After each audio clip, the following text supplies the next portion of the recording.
அது என்னப்பா அது தற்குறியா?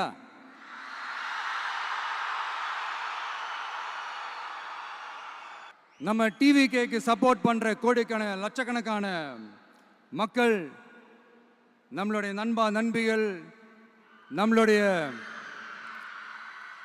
ஜென்சி கிட்ஸ் எல்லாரையும் தற்குறிகள்னு சொல்லி வாங்கி கட்டிக்கிட்டு இப்போ அவங்களாம் தற்குறியெல்லாம் கிடையாது, அப்படியெல்லாம் அவங்கள கூப்பிடாதீங்க, அவங்க சங்கிகள்லாம் கிடையாது, அப்படியெல்லாம் அவங்கள கூப்பிடாதீங்கன்னு சொல்லி ஒரு குரல். யாருடா அந்த குரல் அப்படின்னு பார்த்தா, இப்போ ரீசெண்டா அறிவு திருவிழான்னு ஒன்று நடத்தினாங்கல்ல, சாரி அவதூறு திருவிழா. அதுல அவங்க தலைமையே குழப்பற மாதிரி, அறிவு கண்ணை திறந்து வைக்கிற மாதிரி ஒருத்தர் பேசியிருக்கிறார். அவர் யாருன்னா அது அவங்களோட எம்எல்ஏவே.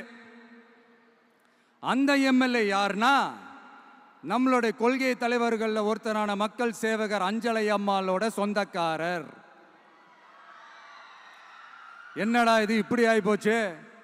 டிவிகேக்கு சப்போர்ட் பண்ற மாதிரி நம்ம கட்சியிலேருந்தே ஒரு குரல் வருதுன்னு சொல்லி தலைமையில் ஃபுல்லா கன்ஃபியூஷன். அந்த கன்ஃபியூஷன் இதோட நிக்காது. அந்த